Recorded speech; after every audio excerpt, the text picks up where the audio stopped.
Welcome to variety சமையல். இன்னைக்கு நம்ம வெரைட்டி சமையல்ல பார்க்க போகிற ரெசிபி வந்து ஸ்நாக்ஸ் பிரேக்ஃபாஸ்ட் எல்லாத்துக்குமே நல்ல ஒரு ஈஸியான ஒரு ரெசிபி முட்டை பணியாரம். வாங்க எப்படி பண்ணதுன்னு பார்க்கலாம்.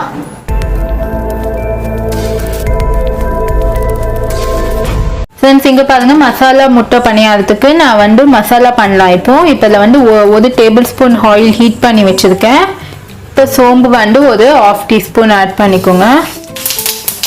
இப்போ இது கூடயே ஒரு பெரிய வெங்காயம் பொடியாக நறுக்கினது, நெக்ஸ்ட் பச்சை மிளகா, ஒரு பச்சை மிளகா பொடியாக நறுக்கினது,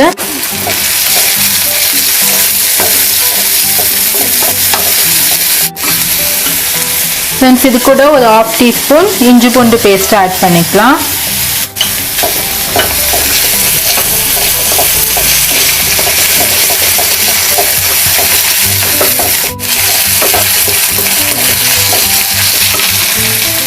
ஃப்ரெண்ட்ஸ் இப்போ ஒரு சின்ன சைஸு தக்காளி,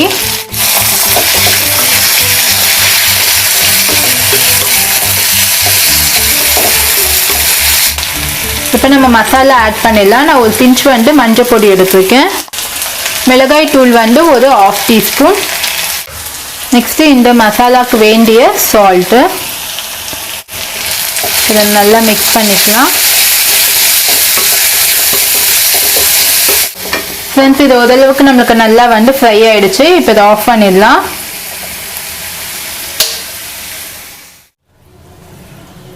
ஃப்ரெண்ட்ஸ் இங்கே பாருங்கள், இப்போ நான் 4 முட்டை எடுத்திருக்கேன். 4 முட்டை இப்போ பீட் பண்ணிக்கலாம் பணியாரத்துக்கு.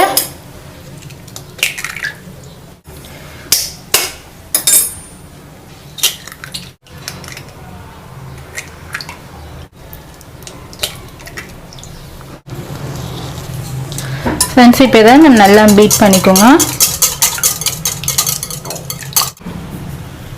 இப்போ இந்த எக்குக்காக நான் கொஞ்சோண்டு சால்ட் ஆட் பண்ணுறேன்.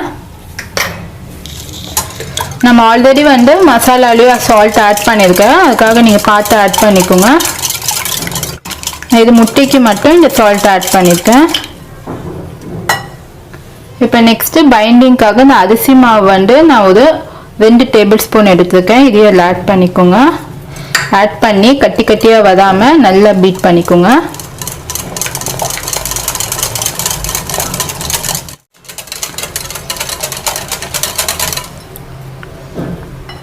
ஃப்ரெண்ட்ஸ் இப்போ நான் ஒரு கிறிஸ்பிக்காக ரவை வந்து 1 டேபிள் ஸ்பூன் எடுத்துருக்கேன். இதை ஆட் பண்ணிக்கோங்க.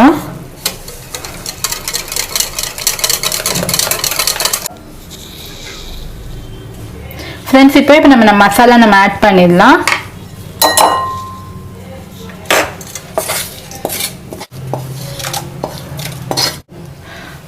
ஃப்ரெண்ட்ஸ் இப்போ இது கூட கொத்தமல்லி நான் பொடியாக நறுக்கி வச்சுருக்கேன், அதையே ஆட் பண்ணிக்கோங்க. இப்போ இதெல்லாம் நம்ம நல்லா ஒன்று சேர்ற மாதிரி அடிச்சுக்கோங்க.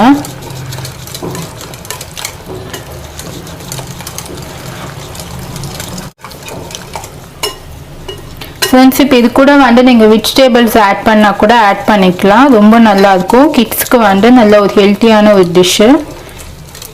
நீங்கள் இது உங்களுக்கு வந்து வீட்டில் தோசை மாவு, இட்லி மாவு இல்லைன்னா நீங்கள் இதை கூட பிரேக்ஃபாஸ்ட்டாக பண்ணிக்கலாம். ஃப்ரெண்ட்ஸ் இப்போ பாருங்கள், நான் பணியாரம் பேஸ் வச்சுருக்கேன். நான் ஆயில் ஆட் பண்ணி ஹீட் பண்ணி வச்சுருக்கேன். இப்போ இதில் வந்து நம்ம ஆட் பண்ணிக்கலாம்.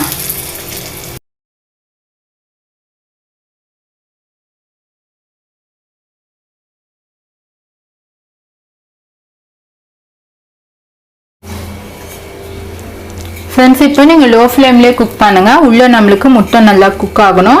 ஒரு தட்டு வச்சு க்ளோஸ் பண்ணிடலாம்.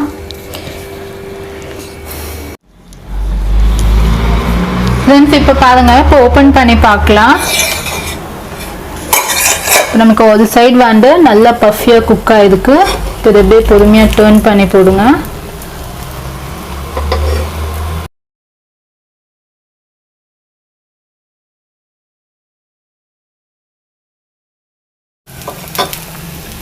இந்த சைடு ஒரு 2 மினிட்ஸ் குக் ஆனால் போதும், நம்ம எடுத்துடலாம்.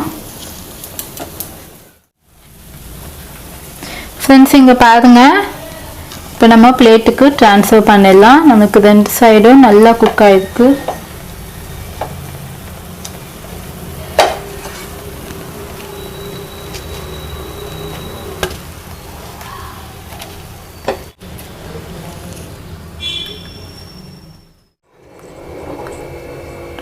ஃப்ரெண்ட்ஸ் நமக்கு இன்னையோட மசாலா முட்டை பணியாரம் ரெடி ஆயிடுச்சு. ரொம்ப ஒரு ஈஸியான ஒரு பிரேக்ஃபாஸ்ட் ரெசிபி. உங்களுக்கு இட்லி மாவு இல்லாத டைம்ல நீங்க கண்டிப்பா இதை ட்ரை பண்ணி பாருங்க. ஈவினிங் ஸ்நாக்ஸாகவும் நீங்க கிட்ஸுக்கு கொடுக்கலாம். நம்மளுக்கு இது வந்து நல்லா சாஃப்டா வந்திருக்கு பாருங்க.